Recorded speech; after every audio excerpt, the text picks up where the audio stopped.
हरे कृष्ण, राधे राधे। आप सभी श्रद्धालुओं को गुरु पूर्णिमा के इस पावन और मंगलमय पर्व की अनंत शुभकामनाएं। ईश्वर से यही प्रार्थना है कि सद्गुरु की असीम कृपा आप सभी के जीवन में सदैव बनी रहे, आपके घर परिवार में सुख, शांति, समृद्धि और आध्यात्मिक उन्नति का वास हो। आषाढ़ मास की पूर्णिमा का ये दिव्य दिवस केवल एक पर्व नहीं, बल्कि गुरु के प्रति श्रद्धा, समर्पण, कृतज्ञता और अटूट विश्वास का महापर्व है। ये वह पावन अवसर है जब प्रत्येक शिष्य अपने जीवन को दिशा देने वाले गुरु का स्मरण करता है और उनके चरणों में अपनी श्रद्धा अर्पित करता है। शास्त्रों में कहा गया है कि माता हमें जन्म देती हैं, पिता हमारा पालन पोषण करते हैं, लेकिन गुरु हमें अज्ञान के अंधकार से निकालकर ज्ञान के प्रकाश की ओर ले जाते हैं। इसलिए गुरु का स्थान देवताओं से भी श्रेष्ठ माना गया है। जिस जीवन में गुरु का आशीर्वाद होता है, उस जीवन की कठिन से कठिन राह भी सरल होने लगती है। गुरु केवल शिक्षा ही नहीं देते, बल्कि जीवन जीने की सही कला भी सिखाते हैं। उनके बताए हुए मार्ग पर चलने वाला मनुष्य कभी भटकता नहीं, क्योंकि गुरु ही वह दीपक हैं जो अंधकार में भी सही दिशा दिखाते हैं। आज की इस पावन कथा में हम जानेंगे कि गुरु पूर्णिमा का महत्व क्या है, इस दिन को इतना पवित्र क्यों माना जाता है, भगवान शिव को आदि गुरु क्यों कहा जाता है और महर्षि वेदव्यास जी का इस पर्व से क्या संबंध है। इसलिए इस कथा को अंत तक श्रद्धा और विश्वास के साथ अवश्य सुनिए, क्योंकि गुरु का स्मरण मात्र भी मनुष्य के जीवन में शुभता और सौभाग्य का संचार करता है। भगवान शिव को आदि गुरु अर्थात संपूर्ण सृष्टि के प्रथम गुरु के रूप में पूजा जाता है। वे केवल देवों के देव महादेव ही नहीं, बल्कि योग, ध्यान, आत्मज्ञान, वैराग्य और जीवन के परम सत्य के प्रथम आचार्य भी हैं। ऐसा माना जाता है कि योग का ज्ञान सबसे पहले भगवान शिव ने ही संसार को प्रदान किया था। उनके दक्षिणामूर्ति स्वरूप की पूजा विशेष रूप से गुरु के रूप में की जाती है। ये स्वरूप हमें सिखाता है कि सच्चा गुरु शब्दों से नहीं, बल्कि अपने ज्ञान, तप और आचरण से शिष्य का जीवन प्रकाशित करता है। प्राचीन मान्यता के अनुसार हजारों वर्ष पहले हिमालय की दिव्य और शांत वादियों में एक अद्भुत योगी प्रकट हुए। उनके मुख पर अलौकिक तेज था, नेत्रों में असीम करुणा और शरीर से निकलने वाली दिव्य आभा को देखकर हर कोई विस्मित रह जाता था। वे पूर्णतः समाधि में लीन रहते थे। उन्हें संसार की किसी भी वस्तु से कोई मोह नहीं था। वे न किसी से कुछ कहते थे और न ही किसी की ओर देखते थे। उनकी शांत मुद्रा को देखकर दूर दूर से अनेक लोग उनके दर्शन करने आते, लेकिन जब उन्हें कोई उत्तर नहीं मिलता तो अधिकांश लोग उन्हें साधारण तपस्वी या मौन भिक्षु समझकर वापस लौट जाते। समय बीतता गया, ऋतुएं बदलती रहीं, लेकिन उस दिव्य योगी की समाधि कभी भंग नहीं हुई। फिर भी 7 ऐसे जिज्ञासु साधक थे जिनके हृदय में ज्ञान प्राप्त करने की तीव्र लालसा थी। उन्होंने न हार मानी, न अधीरता दिखाई और न ही अपने विश्वास को कभी कमजोर होने दिया। वे उसी स्थान पर रुक गए, प्रतिदिन श्रद्धापूर्वक सेवा करते, साधना करते और धैर्य के साथ उस शुभ क्षण की प्रतीक्षा करते रहे जब उनके गुरु उन्हें स्वीकार करेंगे। दिन महीनों में बदले, महीने वर्षों में बदल गए, लेकिन उन 7 साधकों की भक्ति और समर्पण पहले से भी अधिक दृढ़ होता गया। उन्होंने कभी शिकायत नहीं की, कभी अपने संकल्प को नहीं छोड़ा और कभी अपने मन में संदेह को स्थान नहीं दिया। उनकी यही अटूट श्रद्धा आगे चलकर संपूर्ण मानव जाति के लिए प्रेरणा बन गई। कहते हैं कि जब शिष्य का विश्वास अडिग होता है, तब गुरु की कृपा अवश्य बरसती है। उन 7 साधकों की तपस्या, सेवा और धैर्य भी अब अपने फल की ओर बढ़ने लगे थे। उन 7 साधकों का समर्पण दिन प्रतिदिन और अधिक दृढ़ होता गया। उन्होंने अपने मन में कभी यह विचार नहीं आने दिया कि उनकी तपस्या व्यर्थ जा रही है। उन्हें पूरा विश्वास था कि जब समय उचित होगा, तब उनके गुरु स्वयं उन्हें ज्ञान प्रदान करेंगे। वर्षों की कठिन साधना, सेवा और धैर्य के बाद वह दिव्य क्षण भी आ गया जिसका उन्हें लंबे समय से इंतजार था। आषाढ़ मास की पूर्णिमा का पावन दिन था। चारों ओर प्रकृति मानो अलौकिक शांति में डूबी हुई थी। हिमालय की वादियों में मंद मंद बहती शीतल वायु वातावरण को और भी पवित्र बना रही थी।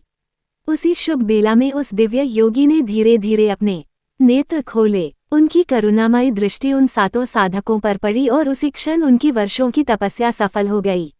उस दिन पहली बार उस महान योगी ने अपना मौन तोड़ा और अपने शिष्यों को योग, ध्यान, प्राणायाम, आत्मज्ञान तथा जीवन के गहन रहस्यों का उपदेश देना प्रारंभ किया। वही दिव्य योगी स्वयं भगवान शिव थे, जिन्हें संसार आज आदि योगी और आदि गुरु के नाम से जानता है। जिन 7 साधकों ने वर्षों तक धैर्य, सेवा और श्रद्धा के साथ उनकी प्रतीक्षा की थी, वही आगे चलकर सप्तऋषि कहलाए। उनके नाम थे मरीचि, अत्रि, अंगिरा, पुलस्त्य, पुलह, क्रतु और वशिष्ठ। भगवान शिव ने उन्हें केवल योग की शिक्षा ही नहीं दी, बल्कि जीवन का वास्तविक उद्देश्य भी समझाया। उन्होंने बताया कि मनुष्य का सबसे बड़ा शत्रु उसका अहंकार है और सबसे बड़ा मित्र उसका संयम।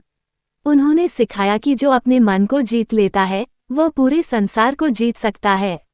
उन्होंने अपने शिष्यों को ध्यान की शक्ति, प्राणों का महत्व, सत्य का मार्ग, करुणा, सेवा, त्याग और आत्मसाक्षात्कार का दिव्य ज्ञान प्रदान किया। यही वह क्षण था जब गुरु और शिष्य की वो महान परंपरा प्रारंभ हुई, जो आज भी सनातन संस्कृति की आत्मा मानी जाती है।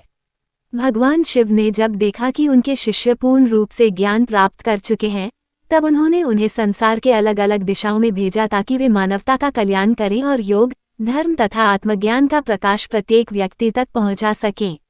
सप्तऋषियों ने अपने गुरु की आज्ञा को ही अपना जीवन बना लिया और उन्होंने संपूर्ण पृथ्वी पर ज्ञान का दीप जलाया।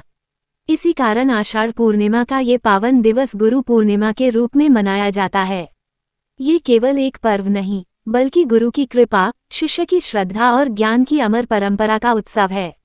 ऐसा माना जाता है कि जो भी इस दिन सच्चे मन से अपने गुरु का स्मरण करता है, उनके बताए मार्ग पर चलने का संकल्प लेता है और श्रद्धापूर्वक उनकी पूजा करता है, उसके जीवन से अज्ञान का अंधकार दूर होने लगता है और ज्ञान का प्रकाश उसके जीवन को प्रकाशित कर देता है। भगवान शिव ने अपने उपदेशों से ये भी बताया कि केवल ग्रंथों का ज्ञान ही पर्याप्त नहीं होता, बल्कि उस ज्ञान को अपने जीवन में उतारना ही वास्तविक साधना है। गुरु वही है जो शिष्य को केवल शब्द नहीं, बल्कि जीवन का सत्य प्रदान करे और शिष्य वही है जो गुरु की प्रत्येक शिक्षा को श्रद्धा के साथ अपने आचरण में उतारे।